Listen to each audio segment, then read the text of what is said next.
네, 야권이 어제 취임한 이진숙 방통위원장에 대한 탄핵 절차에 들어갔습니다. 방통위를 겨냥한 벌써 네 번째 탄핵입니다. 이르면 내일 탄핵안이 통과될 것으로 보이는데 여당의 반발 속에 이른바 방송장악 국정조사 역시 함께 추진하기로 했습니다. 최원국 기자입니다. 국민의힘 의원들이 이진숙 방통위원장에 대한 탄핵 시도를 강력 규탄합니다. 분별 없는 탄핵 소추, 민주당은 해산하라. 비슷한 시각 민주당 등 야당은 국회에 탄핵 소추안을 제출했습니다. 탄핵 소추의 사유는 위법한 이인 의결, 정당한 기피 신청 기각 등 4가지이다. 탄핵안은 곧바로 본회의에 보고돼 이르면 내일 본회의에서 처리될 예정입니다. 김현, 이혜민, 윤종호 의원 등 188인으로부터 방송통신위원회 위원장 이진숙 탄핵 소추안이 발의되었습니다. 야당은 이와 함께 방송장악 국정조사도 8월 임시국회에서 추진하기로 했습니다. 다음 달 MBC 경영진에 대한 교체 절차가 예상되는 만큼 여론전에 나서겠다는 겁니다.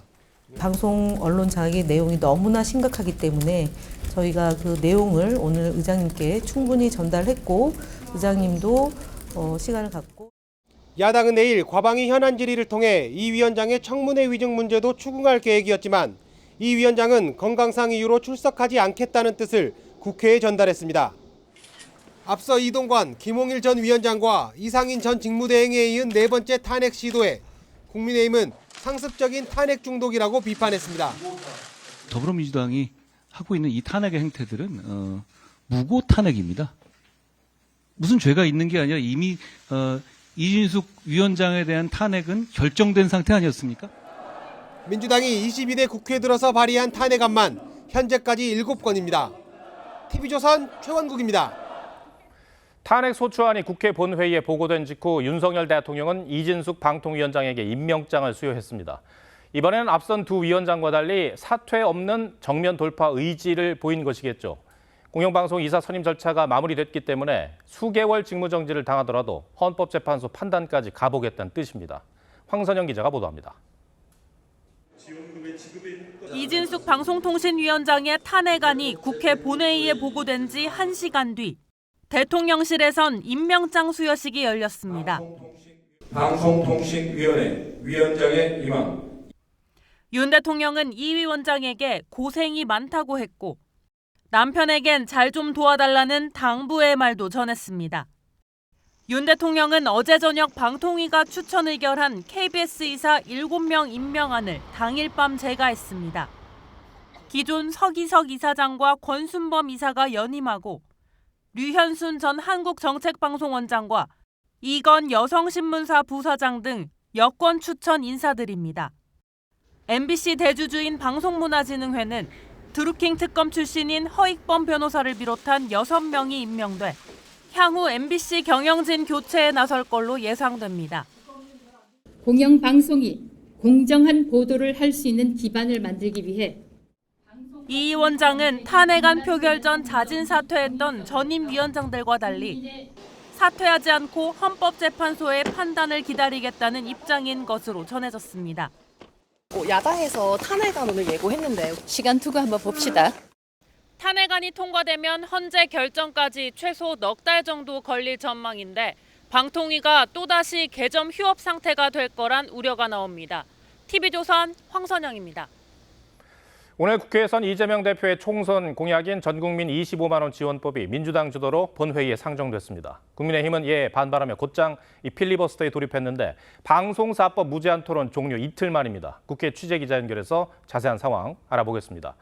자, 이태 기자, 지금도 필리버스터가 진행 중이죠? 네, 오후 3시쯤 시작된 필리버스터는 첫 번째 토론자로 나선 국민의힘 박수민 의원이 6시간 넘게 반대 토론을 이어가고 있습니다. 앞서 민주당은 전 국민에게 1인당 25만 원을 지역상품권으로 지급하는 민생지원금법을 본회의에 상정했습니다. 그러자 국민의힘은 즉각 무제한 토론을 신청했습니다. 국민의힘은 최대 17조 원의 재원이 필요하다며 이후엔 50만 원, 100만 원 살포법도 나올 수밖에 없다고 비판했습니다. 물가를 자극해서 올려서 결국 지갑을 닫게 됩니다. 조삼모사에도 못 미치는 민생소비 위축 법안입니다. 반면 민주당은 불황에 빠진 골목 상권에 활력을 불어넣을 수 있다고 필요성을 강조했습니다. 시장들 다 방문해 보면 뭐라고 합니까? 진짜 어렵다. IMF보다 더 어렵다. 국회가 돌파구를 찾아야 되잖아요. 민주당의 토론 종결 요청에 따라 24시간이 지나는 내일 오후 3시쯤 필리버스터가 끝나면 민주당은 해당 법안을 통과시킬 방침입니다. 이 여야가 무의미한 소모전을 벌이고 있다는 지적이 쏟아지는데 문제는 이번 필리버스터가 마지막이 아니라는 거죠. 그렇습니다. 민주당은 내일 오후 25만 원 지원법을 처리한 뒤 노란봉투법도 상정할 예정입니다. 국민의힘은 이 법안에 대해서도 반대를 하고 있기 때문에 필리버스터는 2박 3일간 이어질 전망입니다. 이번 필리버스터는 7월 임시국회 회기 종료에 따라 토요일인 모레 자동으로 끝나게 되는데요. 민주당은 8월 임시국회를 열어 첫 본회의에서 법안을 처리할 계획입니다. 다만 25만 원 지원금법과 노란봉투법 모두 대통령의 거부권 행사로 폐기될 가능성이 높습니다. 국회 로텐더홀에서 TV조선 이태희입니다. 국민의힘 친윤계와 친한계 간 갈등 양상을 보였던 새 지도부 인선이 큰 고비를 넘는 모습입니다. 한동훈 대표 측으로부터 사퇴 압박을 받던 친윤계 정점식 정책위 의장이 결국 자리에서 물러났습니다. 후임에는 영남권 중진 의원이 검토되고 있습니다. 한송원 기자입니다. 정점식 정책위 의장이 한동훈 대표 측의 일괄 사퇴 요구 하루 만에 사퇴 의사를 밝혔습니다. 정 의장은 당의 화합을 위해 원내대표와 고심 끝에 내린 결정이라고 했습니다. 결국은 당의 화합과 그리고 2년 뒤의 시선 승리, 대선 승리가 아니겠느냐. 원내대표와 많은 의견 교환을 거쳐서 사퇴를 결심하게 된 겁니다. 그러면서도 당원 당규상 정책위는 원내 기구고 의장 임기는 1년으로 규정된 만큼 당대표가 정책위의장을 면직할 권한은 없다며 불쾌감도 내비쳤습니다. 당대표가 면직권을 행사할 수 없는, 그러니까 임면권을 가진 당직자가 아니기 때문에 정 의장은 오전만 해도 최고위 발언을 거부하며 물러날 뜻이 없음을 드러냈지만 오늘 발언하지 않겠습니다. 한 대표가 직접 교체 의사를 재확인하면서 갈등 장기화에 따른 부담을 우려해 사퇴하기로 결정한 걸로 전해졌습니다. 변화하는 모습을 신속히 보여달라는 지난 전당대회에서의 당심과 민심을 따르지 않을 수 없습니다. 정 의장 사퇴로 임명직 인선에도 속도가 붙을 것으로 보입니다. 한 대표는 민생을 최우선으로 두는 정책을 실현할 신임 정책위의장을 내일 발표할 예정입니다. 대구 4선의 김상훈 의원을 유력하게 검토해 제안한 걸로 전해졌는데 경북 3선의 송원석 의원도 거론됩니다.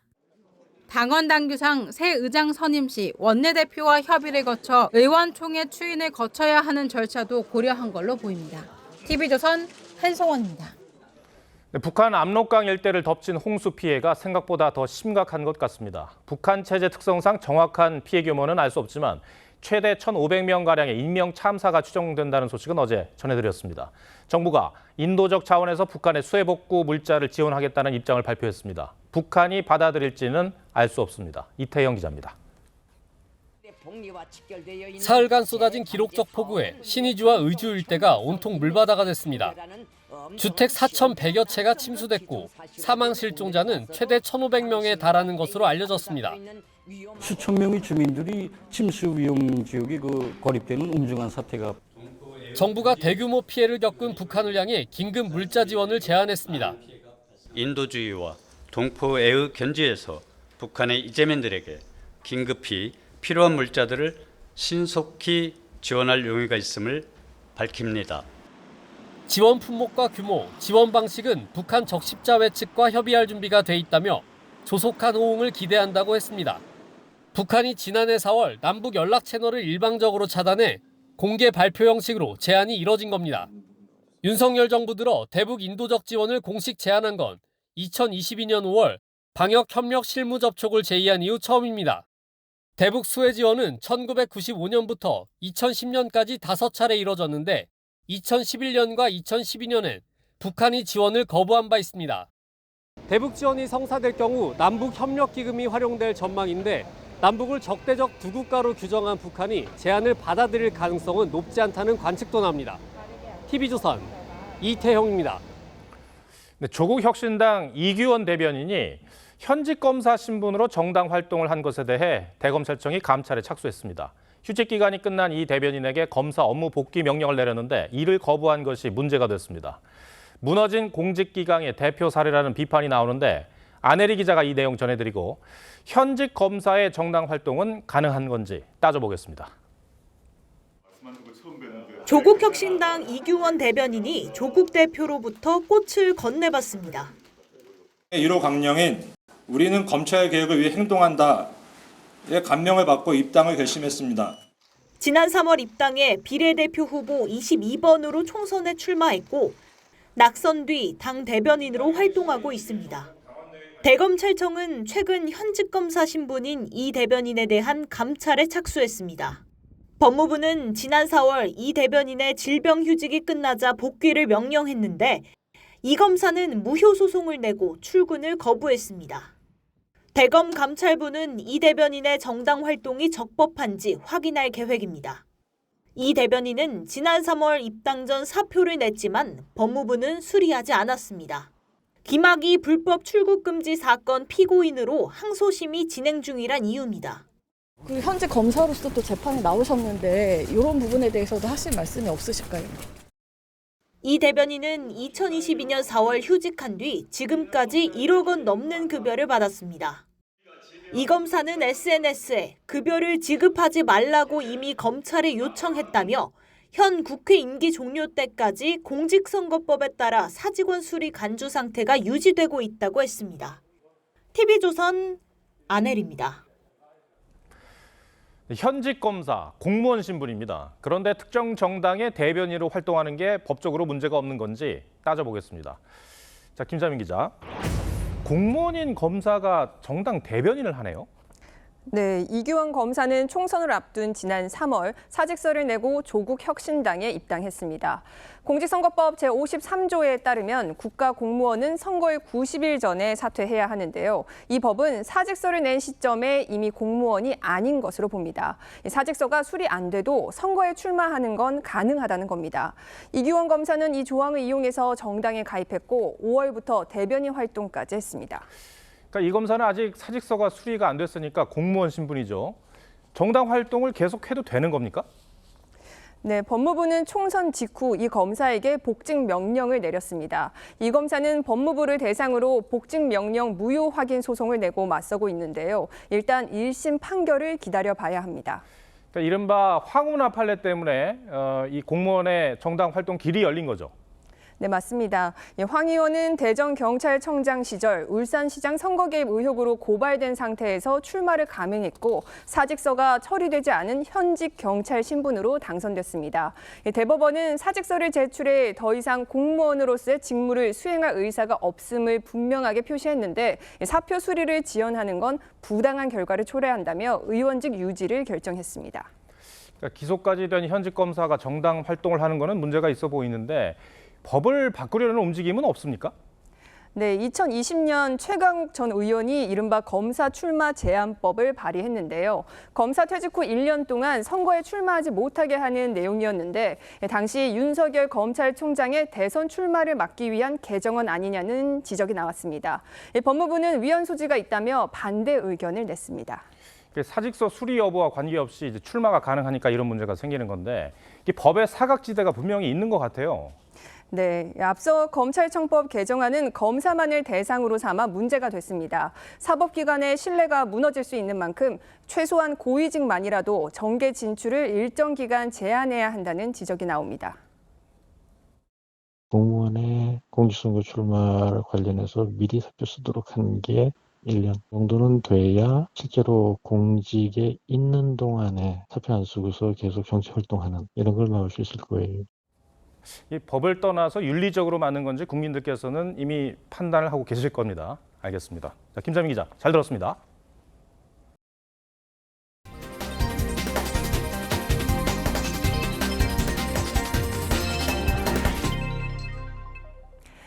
이른바 TMF 정산 지연 사태를 수사 중인 검찰이 구영배 큐텐 대표 자택과 사무실 등을 동시다발 압수수색했습니다. 검찰은 압수수색 영장에 사기액 1조 원, 횡령액 400억 원으로 적시했는데 이 범죄 액수 더 늘어날 가능성이 있습니다. 전정원 기자입니다. 검찰 수사관들이 압수물을 담을 파란색 박스를 들고 건물 안으로 들어갑니다. 안녕하십니까. 팀F 사태를 수사 중인 검찰이 검사와 수사관 85명을 투입해 전방위 압수수색을 했습니다. 압수수색 대상엔 이곳 위메프 본사를 비롯해 구영배 큐텐그룹 대표의 집과 사무실 등 10여 곳이 포함됐습니다. 금융감독원이 검찰에 수사 의뢰한 지 6일 만입니다. 검찰은 결제 대금을 판매자에게 정산하지 않은 약 1조 원을 사기 액수로 북미 온라인 쇼핑몰 위시 인수에 끌어다 쓴 팀F 자금 400억 원을 횡령액으로 압수수색 영장에 적시했습니다. 무슨 돈으로 지급한 거죠?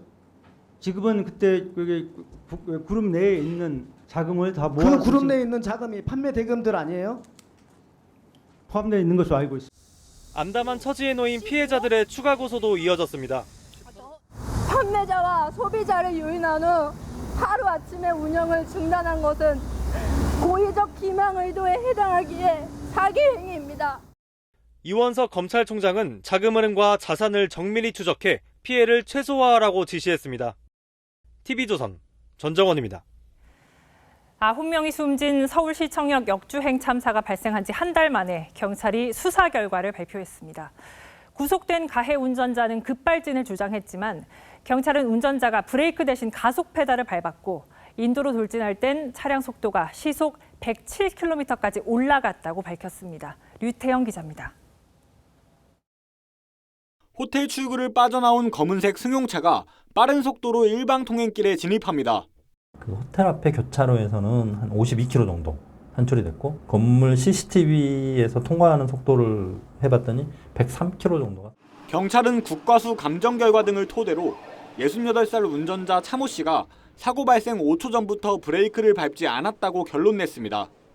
주행 내내 차량 제동 등은 들어오지 않았고 인도 돌진 당시 속도는 시속 107km까지 올라갔습니다. 가속 페달 작동 여부에 대해서는 최대 99%까지로 피의자가 가속 페달을 밟았다, 뗐다를 반복한 것으로 기록되었고 경찰은 차씨 신발바닥에 가속 페달 문양이 찍힌 것을 근거로 브레이크와 엑셀을 착각한 것으로 판단했습니다. 차씨는 경찰 조사에서 인도로 돌진한 이유에 대해 보행자용 울타리에 부딪히면 속도가 줄어들 거란 생각이 있었다고 진술했습니다. 역주행이 시작된 일방통행로입니다. 사고 한 달이 지났지만 일방통행로 진입금지를 알리는 표지판은 기존 표지판 외에 추가로 설치되지 않았습니다. 서울시는 LED 표지판 설치 등 안전대책을 마련하겠다고 밝혔습니다. TV조선 류태영입니다.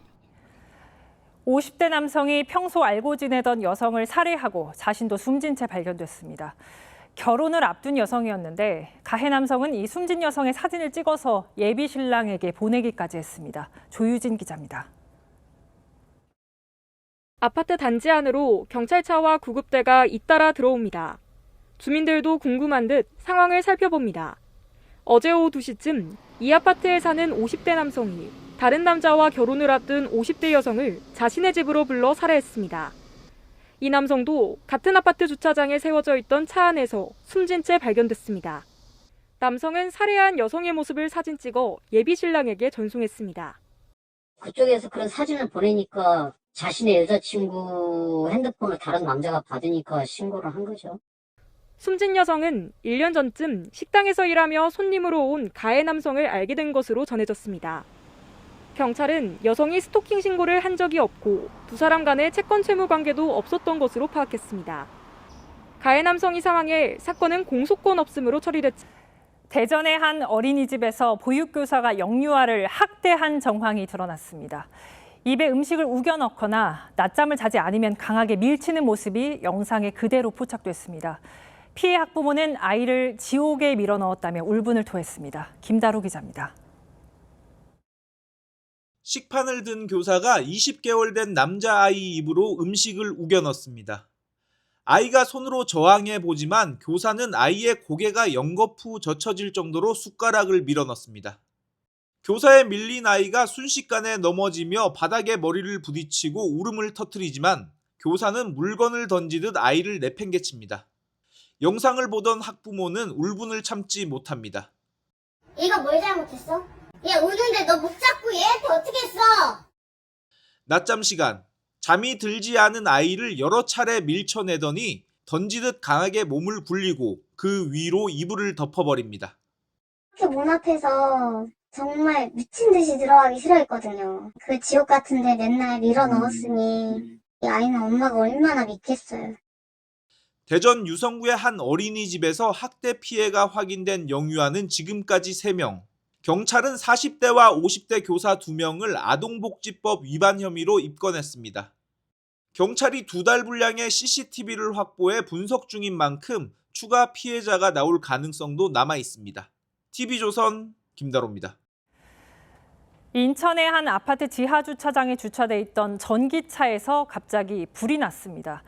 이 때문에 차량 70여 대가 탔고 주민 100여 명도 긴급 대피하는 일이 벌어졌습니다. 강석 기자입니다. 주차돼 있는 흰색 외제차 위로 흰 연기가 뿜어져 나오더니 갑자기 폭탄이 터지듯 큰 폭발과 함께 차량 전체로 불길이 번집니다. 오늘 새벽 6시쯤 인천 서구의 한 아파트 지하 주차장에 주차돼 있던 전기차에서 불이 났습니다. 관리사무소 직원이 먼저 소화기를 들고 끌라고 같이 보고 있는데 뻥 터졌다는 거예요. 전기차에서 시작된 불은 차량 70여 대로 옮겨 붙었고 순식간에 시커먼 연기가 아파트 단지 전체를 뒤덮었습니다. 여기가 완전히 지나다닐 수도 없을 정도로 연기가 엄청 많고 폭발음이 계속 연이어 들렸었어요. 주민 100여 명이 긴급 대피했고 출동한 소방이 집안에 남아있던 30여 명을 구조했습니다. 자력 대피한 사람이 있고 우리가 문을 두드려서 이제 대피를 유도하신 분들이 있고. 불은 8시간 20분 만에 모두 꺼졌지만 1살과 4살 아이 등 주민 21명은 연기를 마셔 병원으로 옮겨져 치료를 받았습니다. 화재로 인한 뜨거운 열기로 아파트 외부에 있는 환기구가 녹아내렸고 나무들도 새카맣게 탔습니다. 경찰은 CCTV 분석과 차량 감식 등을 통해 정확한 화재 원인을 조사할 예정입니다. TV조선 강석입니다. 한국에서 무면허로 불법 성형시술을 해온 외국인들이 경찰에 붙잡혔습니다. 주택가에 가게를 열고 반값을 내세워 손님들을 모았는데 장사가 잘 된다는 소문을 듣고 찾아온 동포들에게는 시술 강의까지 해줬습니다. 이광희 기자입니다. 가정집에 수사관들이 들이닥칩니다. 집 안엔 피부과에나 있을 법한 의료용 침대가 있고 캐비닛을 열자 보톡스를 비롯한 성형시술 의약품들이 수북이 쌓여 있습니다. 33살 베트남 여성 A씨는 2020년부터 4년간 서울 강북구에서 400차례 넘게 무면허 성형시술을 했습니다. 성형외과 시술의 절반 가격인 15만 원에서 20만 원 정도를 받았는데 총 1억 원 넘게 벌었습니다. SNS엔 업소 주소를 수의역 출구라고만 적어놨는데요. 이후엔 고객들이 업소에 직접 전화를 걸어 구체적인 위치를 확인하도록 했습니다. 경찰 수사망을 피하기 위해서였습니다. A씨는 한국 남성과 국제 결혼을 한 베트남 이주 여성 6명에게 돈을 받고 성형시술 강의를 하기도 했습니다.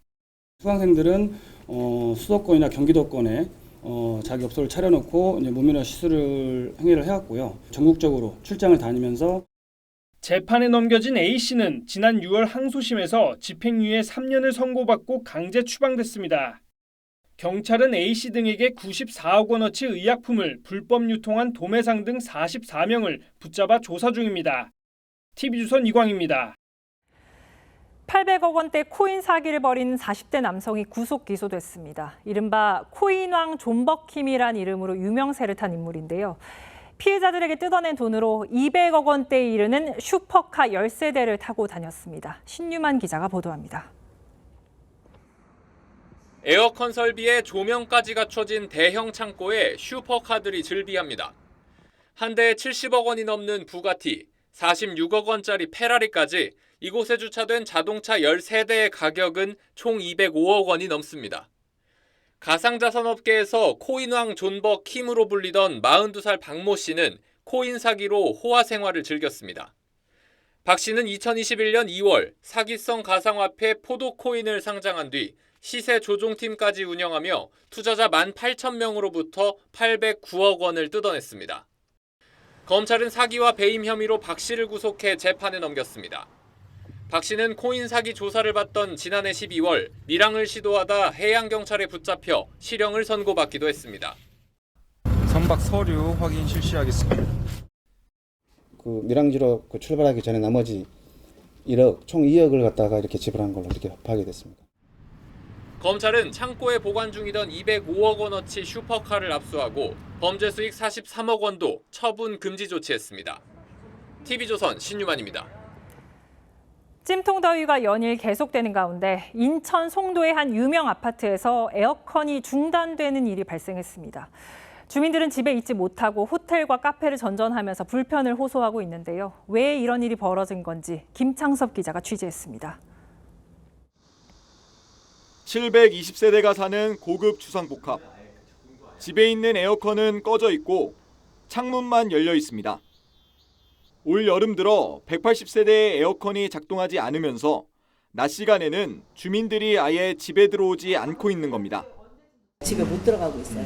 너무 뜨거워서. 네. 집이 완전 불 속이에요. 카페에서 가 있고 아니면은 애들은 키즈 카페 같은 데 가 있고 저녁에 호텔을 피신하고 아니면 친척집 가 있고 그래요. 에어컨이 멈추면서 오후 1시 50분 기준 실내 온도는 33.5도까지 올랐습니다. 이 아파트는 중앙 냉방식이지만 찬 공기를 공급하는 배관이 부식되면서 문제가 발생했습니다. 주민들은 준공된 지 14년이 지났지만 시공사가 부식에 취약한 저질자재를 쓴 게 원인이라며 분통을 터뜨립니다. 분양할 당시만 해도 최고가 아파트였습니다. 싸구려 백관관을 사용을 해서 전문가와 업계 관계자도 비용 절감을 위해 싼 자재를 쓴 것으로 보인다고 지적합니다. 동간을 많이 씁니다. 비용이 좀 센 편이고 한 15에서 한 30%까지는 더 싸거든요, 이게요. 시방사에서는 문제가 없었겠지만 14년밖에 못 버텼다고 보면은 좀 괘씸한. 시공사인 포스코 ENC 측은 규격에 맞는 제품을 사용했다며 문제 해결을 위한 기술 지원은 하겠다고 밝혔습니다. TV조선 김창섭입니다. 휴가철을 맞아서 인터넷에서 아이들 물놀이 용품 구입하는 분들 많으실 텐데요. 해외 직구로 살 때는 주의하셔야겠습니다. 알리나 테무 등 해외 직구 사이트에서 판매하는 어린이용 물놀이 제품에서 기준치의 최대 290배가 넘는 발암 물질이 검출됐습니다. 곽승한 기자입니다. 방학을 맞은 아이들이 수영장을 가득 메웠습니다. 각양각색의 튜브, 물놀이용 공을 들고 물놀이에 한창입니다.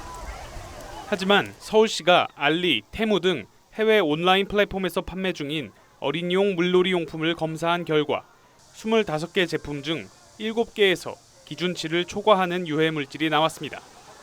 특히 어린이용 튜브에선 발암 물질인 프탈레이트계 가소제가 기준치의 290배 넘게 검출됐습니다. 섭취했을 경우에는 성불숙증이라든가 경작수 감소라든가 하는 그런 성적인 영향 등이 좀 나타날 수 있습니다. 비치볼은 이렇게 주입구를 입으로 물고 바람을 넣어야 하는데요. 일부 중국산 비치볼 주입구에선 발암 물질이 최대 100배 넘게 나왔습니다. 피부에 직접 닿는 제품도 예외는 아니었는데 남자아이 수영복 지퍼 부분에선 프탈레이트계 가소제는 기준치의 25배, 납 함량은 최대 6배가 넘었습니다. 아이들은 아주 미세한 그런 것들에 영향을 받고 또 아이 피부나 이런 거 건강면에 전 좀 신경 쓰는 부분이 있어서 많이 불편하긴 하더라고요. 서울시는 자전거와 인라인 스케이트 등 야외 활동 제품에 대한 안전성 검사도 시행할 예정입니다. TV조선 곽승한입니다. 어제 마감된 하반기 수련 전공의 모집 결과가 지원율 1%로 극히 저조했습니다.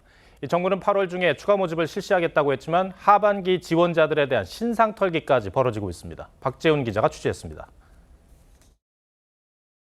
전국 126개 수련병원이 어제 하반기 수련 지원서를 마감했습니다.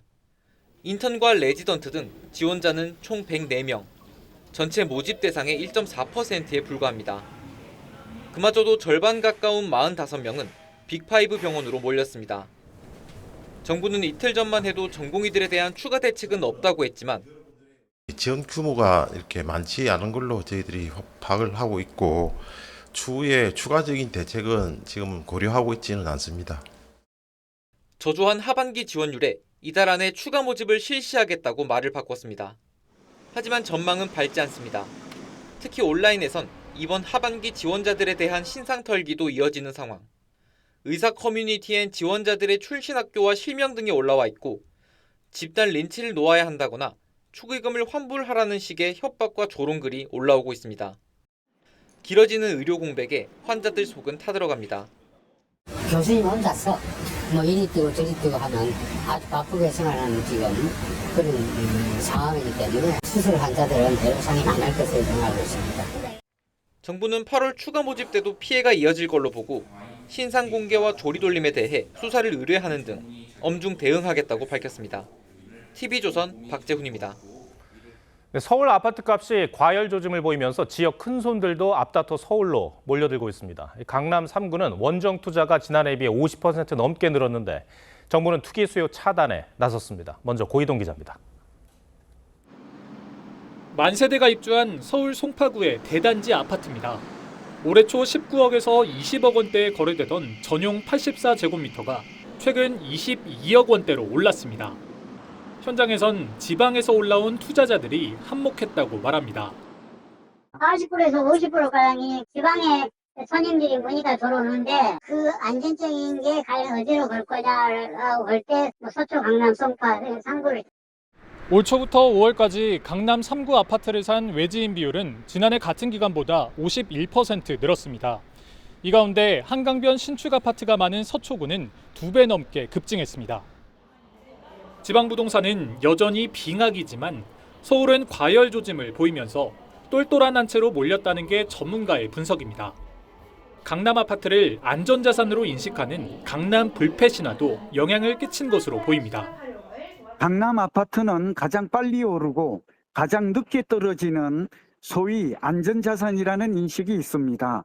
금보다는 주택이 더 안전하다고 생각하는 사람들이 많아지고 있습니다.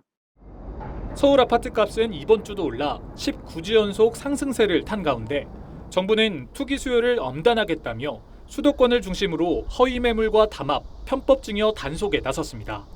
TV조선 고이동입니다.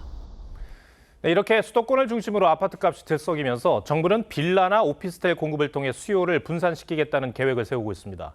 그러나 찾는 사람이 없다는 게 문제입니다. 왜 그런 건지, 해결책은 없는지 정수양 기자가 취재했습니다. 서울 영등포구의 한 오피스텔 공사 현장입니다. 지난해 말 입주 예정이었지만 분양이 저조해 지하 터파기 공사만 한 채 중단됐습니다.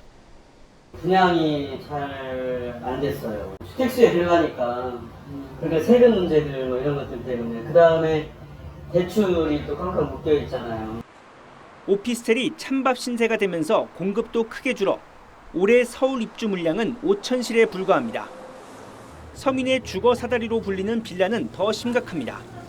올해 서울에서 준공된 빌라 물량은 1년 전에 비해 절반 넘게 줄어 3,000가구가 채 되지 않습니다. 인허가와 착공 물량도 반토막이 났습니다.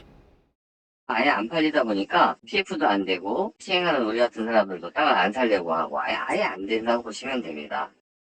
정부는 전용 60제곱미터 이하의 신축 빌라 등 비아파트를 사면 주택수에서 제외해 주기로 했지만 효과는 미미합니다. 좀 더 확대할 필요가 있다고 봐요, 저는. 면적으로 너무 적게 규정을 해버리면 수요자가 감소하게 되거든요. 비아파트 공급을 늘리려면 세금 혜택을 받을 수 있는 대상과 범위를 좀 더 넓혀야 한다는 지적입니다. TV조선 정수양입니다. 최근 다이어트 하는 분들 제로 설탕이나 제로 칼로리라고 써있는 음료 많이 찾으시죠? 이 음료들의 성분을 분석해 봤습니다. 표시대로 설탕은 없었는데 칼로리가 없진 않았습니다. 살 안 찌겠지라고 방심하면 안 될 것 같습니다. 조덕현 기자가 설명합니다. 다이어트 열풍을 타고 큰 인기를 끌고 있는 제로 음료. 다양한 제품들이 출시되며 제로 음료 시장은 최근 5년 새 8배 가까이 커졌습니다. 두 개가 같이 있으면 제로 음료를 먹는 편이기는 해요. 좀 더 건강을 생각하는 느낌이니까.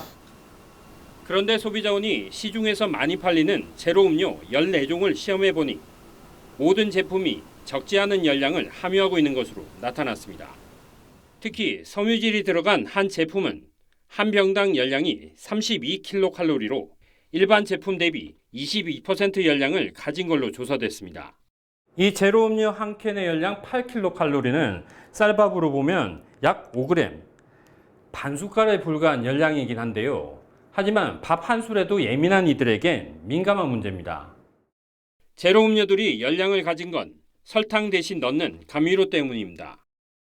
하지만 현행 규정상 당류와 열량이 일정 수준 이하이면 제로 슈가, 제로 칼로리 같은 표현을 쓸 수 있습니다. 다이어트 하시는 분들은 그런 거에 민감할 텐데 그렇게 표기 오류가 있었으면 좀 고쳐야 되지 않나. 세계보건기구는 감미료를 다이어트 및 질병 저감을 위한 수단으로 사용하지 않을 것을 권고하고 있습니다. 소비자원은 다이어트를 하려면 제로 음료 대신 가급적 물을 마시라고 조언했습니다. TV조선 조덕현입니다. 전 세계적으로 매운맛 챌린지 열풍을 일으킨 한국 라면이 있는데요. 너무 맵다는 이유로 덴마크에서 회수 조치됐다가 최근 판매가 다시 시작됐습니다. 우리 정부가 과학적 근거로 적극 대응한 게 결정적이었습니다. 임서인 기자입니다.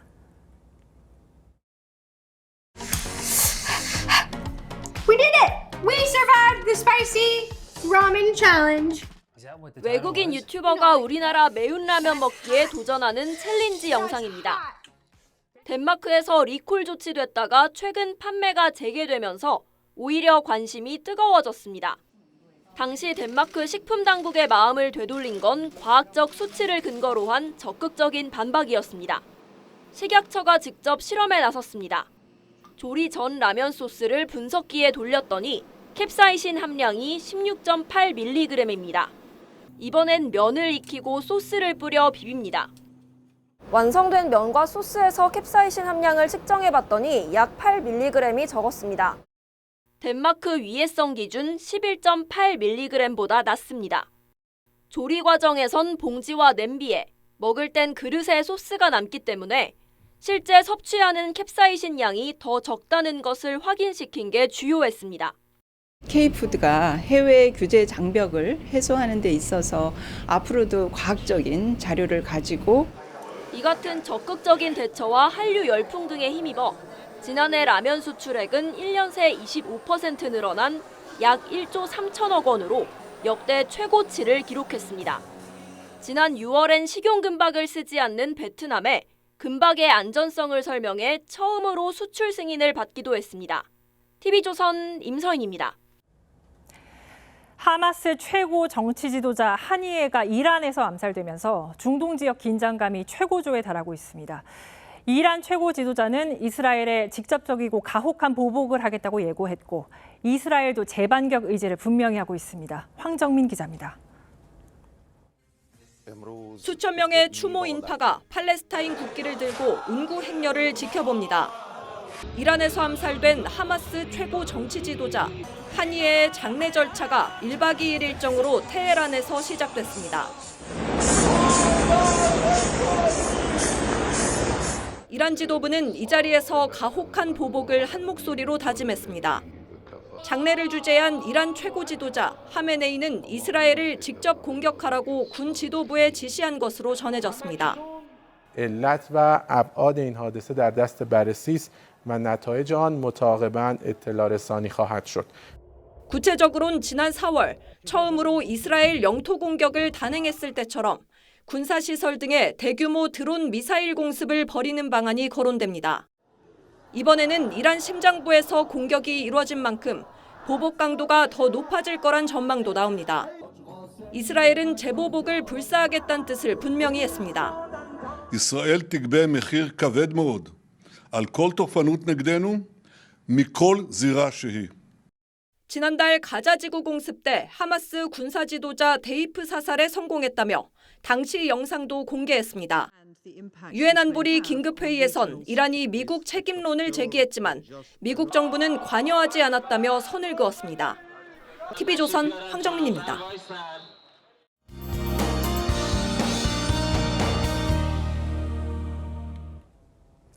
어제를 기준으로 올해 온열 질환자 수가 1,200명에 육박하고 있습니다. 폭염 위기 경보도 가장 높은 수준인 심각 단계로 상향됐고요. 대부분 지역에 폭염 경보가 이어지는 가운데 내일 전남 순천과 경남 함안의 최고 체감 온도가 38도까지 치솟겠고요. 사람 체온을 웃돌겠습니다. 내일 오전부터 오후 사이 중부지방에는 비가 내리겠습니다. 오후부터 저녁 사이 남부지방과 제주도에는 소나기가 내리겠는데요. 양은 5에서 40mm 정도가 되겠고 경기 북부의 많게는 60mm 이상의 비가 내리겠습니다. 내일 아침 서울이 27도, 강릉 29도로 오늘도 낮의 열기가 식지 못하는 밤이 되겠고요. 한낮에는 창원이 36도, 대구가 37도까지 치솟겠고 남부 지역에서는 자외선이 강하게 내리쬐겠습니다. 당분간 폭염과 열대야가 지속되겠습니다. 날씨였습니다. 네, 8월 첫날 뉴스9 마치겠습니다. 시청해주셔서 고맙습니다.